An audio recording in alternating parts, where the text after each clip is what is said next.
నమస్తే. ఇన్నాళ్ళు నన్ను సపోర్ట్ చేస్తూ, ఎంకరేజ్ చేస్తూ మీ ప్రేమను నాకు అందిస్తున్న ప్రతి ఒక్కరికి కృతజ్ఞతలు.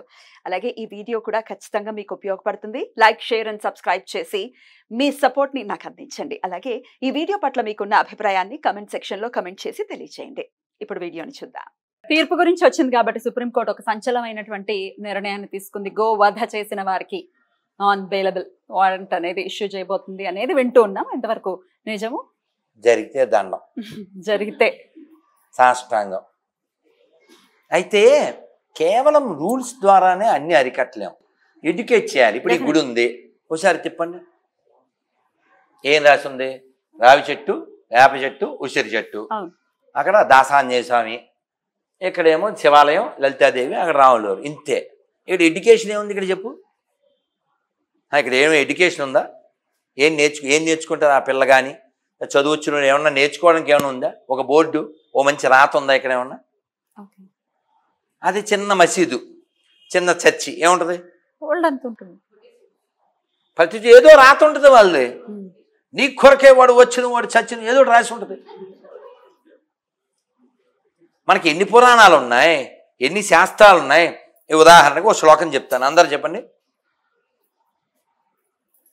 అమంతరమక్షరం నాస్తి, అమంతనక్షరం నాస్తి, నాస్తి మూలమనౌషధం, నాస్తి మూలం ననౌషధం, అయోగ్యో పురుషో నాస్తి, అయోగ్యో పురుషో నాస్తి, యోజక యోజక స్తత్ర స్తత్ర దుర్లభః. దుర్లభ.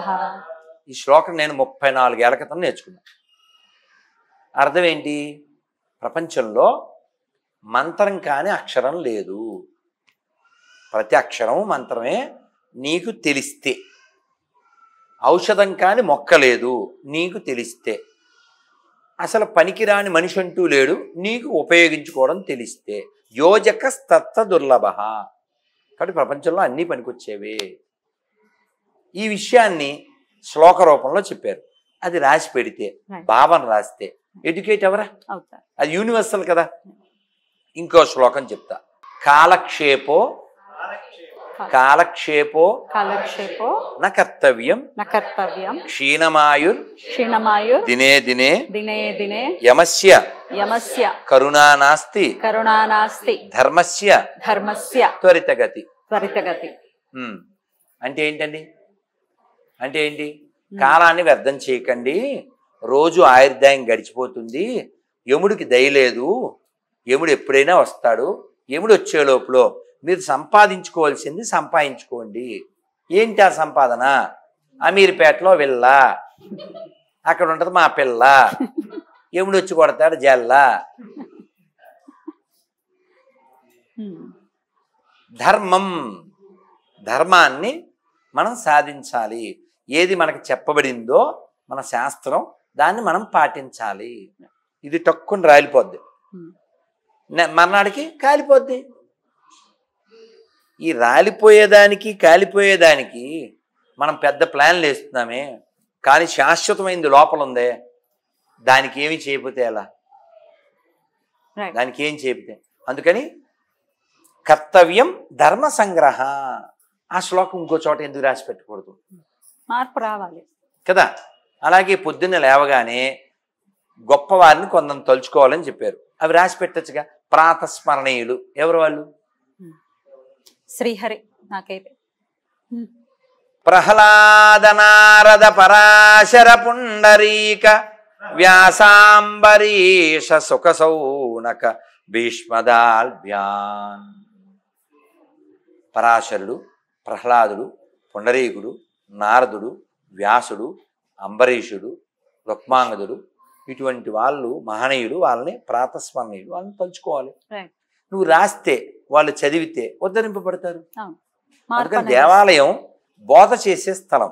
Temple is a place for learning, కానీ గవర్నమెంట్ వల్ల temple is a place for earning.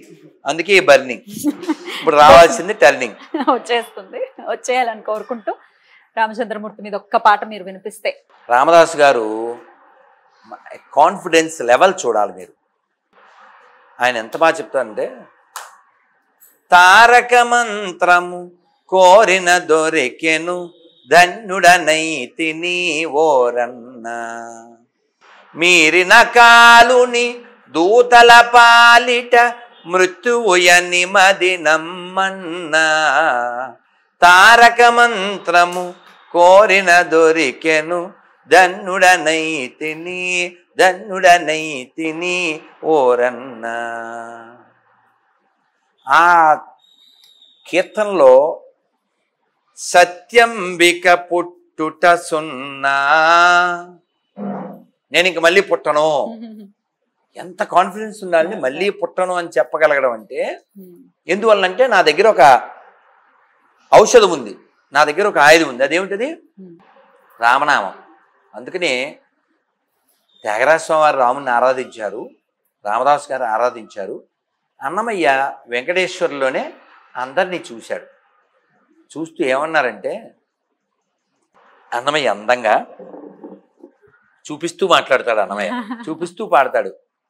Sitadevi పాలి చింతామణి ఈతడు, ఈతడు దాసుల పాలి ఇహ పరదైవము, రామచంద్రుడితడు రఘువీరుడు, కామిత ఫలములియ కలిగెనే ఎందరికీ, రామచంద్రుడితడు రఘువీరుడు, గౌతము భార్య పాలిటి కామధేను వితడు, గాతల కౌశికు పాలి కల్పవృక్షము, గౌతము భార్య పాలిటి కామధేను వితడు, గాతల కౌశికు పాలి కల్పవృక్షము, శరణన్న వారి పాలి శరణన్న వారి పాలి కన్నులెదుట మూరితి, శరణన్న వారి పాలి కన్నులెదుట మూరితి, వెలయ శ్రీ వెంకటాద్రి విభుడీతడు, శరణన్న వారి పాలి కన్నులెదుట మూరితి, వెలయ శ్రీ వెంకటాద్రి విభుడీతడు, రామచంద్రుడితడు రఘువీరుడు, కామిత ఫలములియ కలిగెనే ఎందరికీ, రామచంద్రుడితడు. అద్భుతం ప్రభుజీ. అంతే, మీరు కూడా వీరుడే, ఎందుకంటే రామ భక్తుడు కాబట్టి. రాముడు శాంతం కలిగిన వాడు, వినయం కలిగిన వాడు, కానీ ఆయుధాన్ని ఎప్పుడు విడిచిపెట్టని వాడు. ఎందుకంటే ధర్మహింస తదైవచ. సీతాదేవి ఎందుకండి ఇవన్నీ మీకు అని ఆయన తల్లి కదా, మనందరి తరపున ఒక కథ చెప్పుద్ది. చూసారా, కథలు చెప్పకు అంటుంటారు భార్యల్ని, కానీ రాముడిని చూసి నేర్చుకోండి. భార్య కథలు చెప్తే వినాలి. అదేందా ఆవిడ కథ చెప్పుద్ది. ఏం కథ అంటే, ఒక ముని తపస్సు చేసుకుంటూ ఉంటాడు. ఇంద్రుడు వచ్చి ఒక మంచి కత్తి, పొడుగైన మంచి బలమైన కత్తి ఒకటి ఇచ్చి, సరే ఇది మా పూర్వీకుల నుంచి వచ్చింది, రాజు వేషంలో వస్తాడు ఇంద్రుడు, దీన్ని కొంచెం మీ దగ్గర పెట్టండి, అత్యవసర సమయం వెళ్తున్నాను, మళ్ళీ వచ్చి కలెక్ట్ చేసుకుంటా అన్నాడు. దాన్ని ఏముంది, అక్కడ పెట్టండి రాజా అన్నాడు. వస్తూ ఉంటే ఎంత ప్రమాదం అని చెప్పడానికి చెప్తున్నా. అతను వెళ్ళిపోయాడు. ఇంద్రుడు రాజు రూపంలో వచ్చాడు, కత్తిచ్చి వెళ్ళిపోయాడు. ఈ ముని రోజు స్నానానికి వెళ్ళేవాడు ఆ నదికి, ఈ చెట్టు కింద ధ్యానం, అక్కడ స్నానం.